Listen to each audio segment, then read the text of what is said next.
Guys, welcome back to the F-250 build.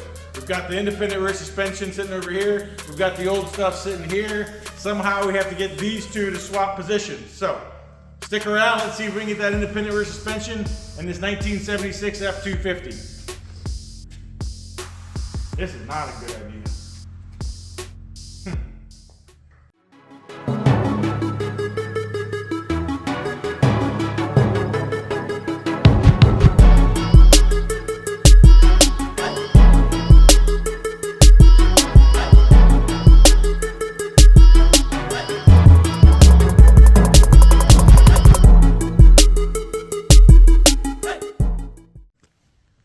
All right, guys, this is what we have. We have got to get these leaf spring perches off, get that cut out, get this back one cut out, get the axle taken out from underneath of here, get the drive shaft disconnected. We're gonna keep that because I think I can use the parking brake setup off of that suspension over there. May have to make a bracket of some sort or whatever, but I'm gonna try to see if we can reuse the parking brake on that new rear end. So get this out so we can make room for this. I'm gonna keep the tank in temporarily.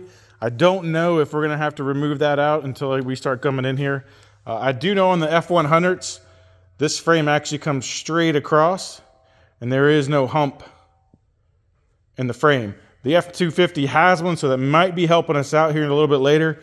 The F100 frame, you would have to do a little notch in here for that cross member to probably sit up inside of there a little bit nice and tight. Haven't done one of these on an F250 yet, so I'm hoping that hump right there is going to help us out. Let's get at it. All right, got the shock mount out. We're going to move to these leaf springs.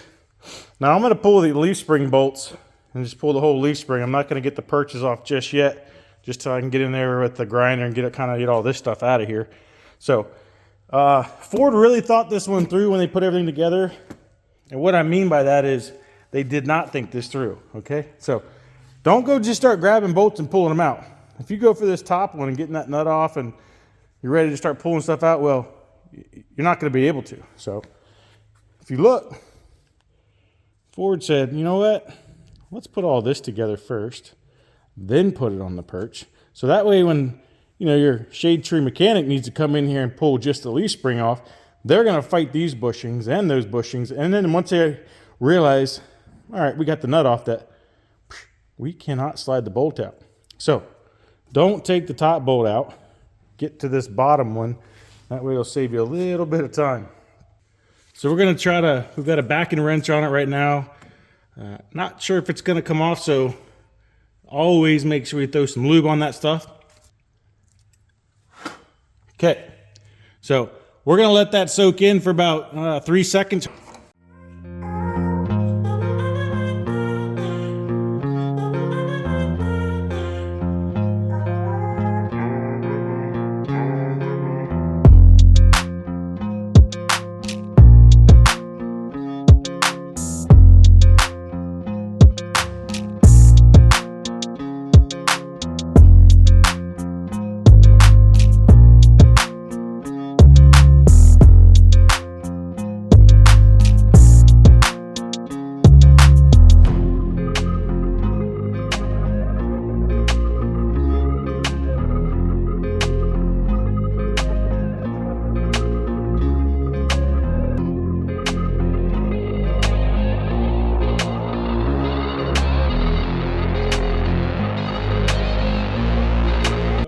Every time.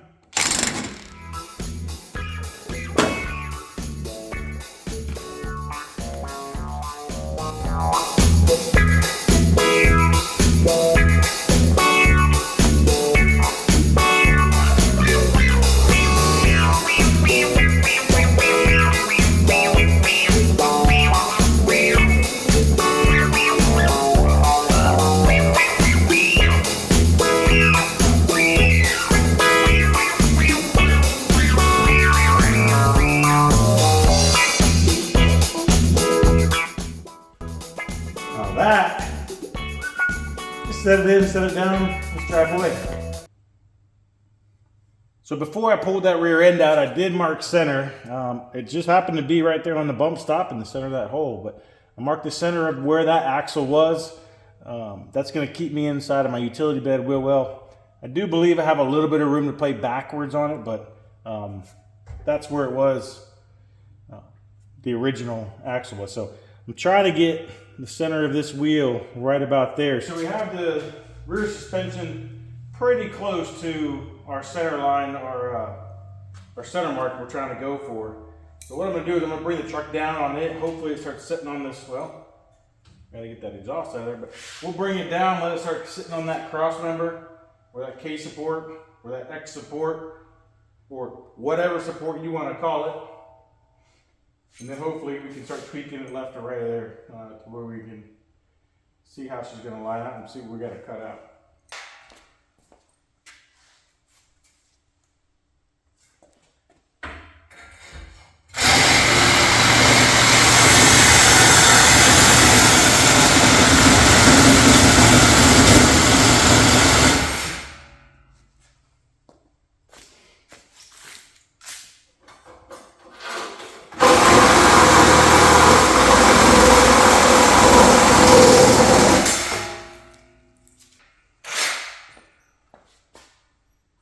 Anything else want to be cut out of here or what? You guys all good? Y'all done playing games? Because I'll play with you.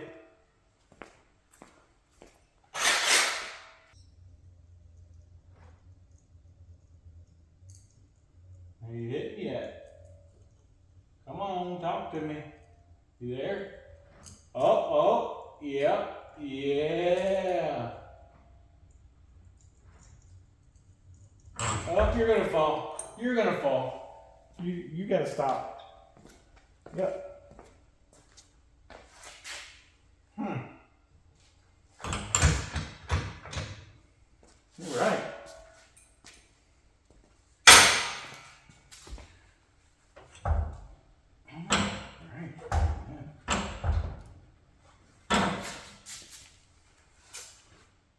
Man, the tank is just gonna hit. You need to calm down there. You need a little pick me up. That's what I need, is a little pick me up. Okay. Pick me up. So I gotta get this here. So we gotta go back probably 4 or 5 inches. But the rear support right here is gonna sit right over top of that tank, right underneath the tank. So I think, well, it's gonna clear. It'll clear. It's gonna clear. It's gotta work, right?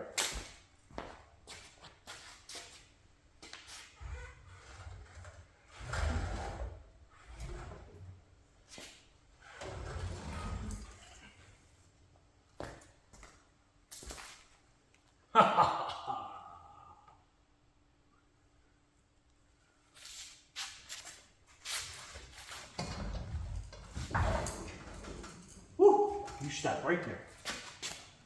Guys, that's money. F100s, those frames have no hump in it right here. So that frame's gonna carry all the way back to your bumper. This has a, we'll call it a little step up, a Z-notch, whatever you wanna call it, small version of it. And it never comes back down. So I thought it was just maybe humping over, come back down and be the same height as this. It does not, so it stays up. And it's just past, or it Z's up before my center mark, which is here. So I can actually take this cross member, or this X-frame, whatever you want to call it, this carriage. We're going to call it a carriage. We can take this carriage and actually set it on the frame as it is right here. We'll probably notch out the lip of the frame or something like that. But I can build some brackets that come off the frame and tie into the stock mounts of this carriage assembly. So I've been sitting back and looking at it. I don't know that I'm going to like that center of the rear suspension in line with pretty much the bottom of the rocker. That'll put me at about 10 inches. I think that's going to be too high for what I'd like. I'm kind of looking at where the front wheel is on that one right now. and it looks like it's almost in line with that rocker. So we're going to push that thing up. So a lot more work to come. We're going to sit here and stare at it about another, I don't know, 22 hours and see if we can't figure how to get that thing sucked up in there. So I don't have any issues trying to get this to go up in here. That I can figure out pretty simply, right?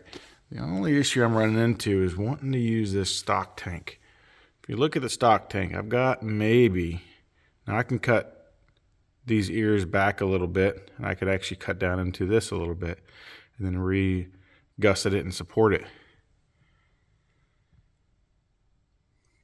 The only thing I'm looking at, I can do all that work.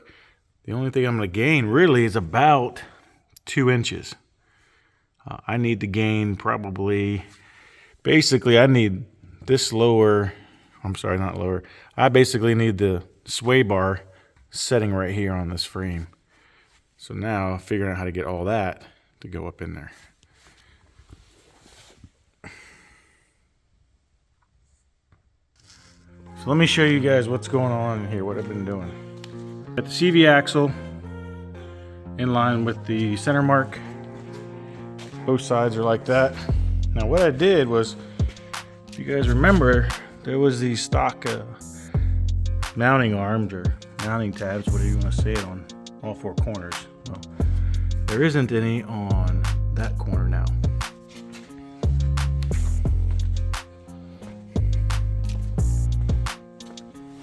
So what I did was we schwacked that corner off. Now I didn't take all the way off the bottom. There's probably about a 1/2 inch where this cross member is sitting on the frame itself. So I could run a bead of weld in here, and then I could put a piece of metal, a channel, inside this cross member right there, this cross member here, and weld the top half of that. So once I get the jack all the way down, you see how it's kind of got a ledge. So we'll weld that right to the frame. Now, probably never going to be able to get to change out my differential if I ever have to, but what I'll do is I'll notch a window in here so I can get to those differential bolts. Now what I'm going to work on is, since we've got the back kind of close, if you look at the upper control arm to this, that's got to have banana link. We're going to call it the upper banana link. I don't have any clearance really for this thing to move up and down. So we're going to take this, we're going to take that whole lip off, and then we're going to put a small little C-notch in it, nothing crazy. No tools in your pocket.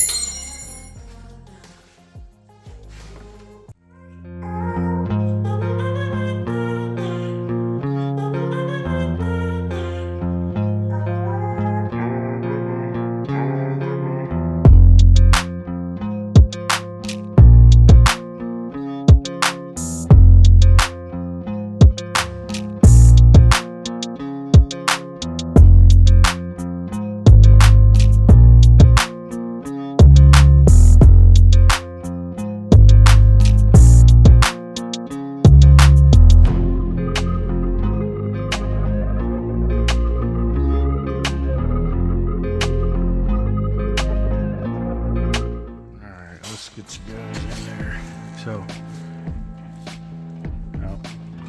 has to slide forward just a little bit, but got a small little notch cut out for the upper control arm to go up and down. And on the inside, same thing. We took this lip and kind of rolled it back a little bit, and then took that one off there, so it'll kind of help clear that. Guys, as you can see, we got it notched out pretty well. It is over center, just right.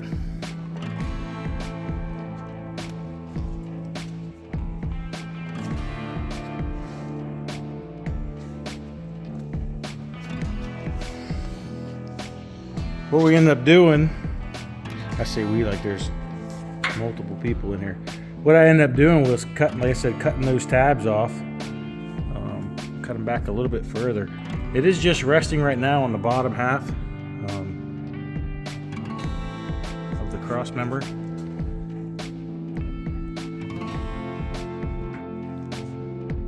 Well, fellas and fellers, we have rear suspension. Now, it's not complete. Still gotta finish all the welds up and everything else, but it's hanging on its own. It is centered up. We took about 16 different measurements this way, that way, across this way, across the top that way. Did like a Z thing, did like a X thing from the top, X thing from the back. It's square. It is to the 16th of an inch. All right, so what I had to do is I got the frame level using that water bottle. Just stick it on the top of the hood or the top of the cab somewhere, and whenever that water looks like she's straight, we're level. Just kidding, guys. I did take a level. I put it on this flat spot of the frame. Made sure it was level front to back, left to right. Took the measurement of the pinion angle of what the motor is sitting at as stock. That was about 5 degrees down. So what I took, the rear carriage, took that, made this one 5 degrees up. We should be good to go as far as pinion angles and hopefully no driveline vibrations. So I was able to finish up the passenger side. I took an old bump stop bracket. It's right here. Basically, that's the old bump stop bracket. That sat up on the frame, and this was down where my thumb is. That's where the bump stop went, so it sat something like that. What I did was I took that, I slid it, sort of like that. Welded it across the bottom. I cut it to contour and make sure you get a good weld, but slid that in, welded on the outside, welded on the bottom, and then welded it across the top to get a good, nice hold. That is what that looks like cut down. So then on the outside, I took some flat stock, just kind of made a break in it where the carriage kind of sits underneath. That way it sat nice and flush. We had to cut the front carriage mounting assembly, the stock mounting assembly. I cut that flush with the frame, just zip that straight down. And then the way the carriage is, it kind of kicks back, kind of goes up under the frame a little bit. That's why I had to put a little break in that. All right, we got the driver's side all welded up. Here's that bracket I made for the opposite side we showed you earlier. It's going down there, hooking on the bottom. And then here is the top mount. What I did was pretty much made like a triangle bracket, welded it in here to the top half of this carriage assembly, and then stuck her in there on that back cross member. That gives me clearance to still use these stock gas tank mounting bolts and still have clearance to get in there once I cut a window out to adjust or take out the rear differential. So back is complete, all ready to go. Time to move on to the front after we clean up this mess here. Kids! Guys, that is a wrap for today's video. That is part 2 of this 3-series video we're doing here. The next one, we will be taking that Crown Vic front end, slapping it under the front. Hopefully that one's gonna go a lot smoother. In that video also, we'll show you this one all completed up. We'll show you that completed up. We'll hopefully get all the sheet metal back on this truck, kind of look at the stance. Hopefully it's exactly where we want it. If not, we ain't redoing it. So thanks a lot, guys, for sticking around. If you're not subscribed, hit that subscribe button. If you don't have the notifications on, hit the notifications button. That's gonna let you know when we drop a new video. So thanks again for sticking by. We'll see you next time.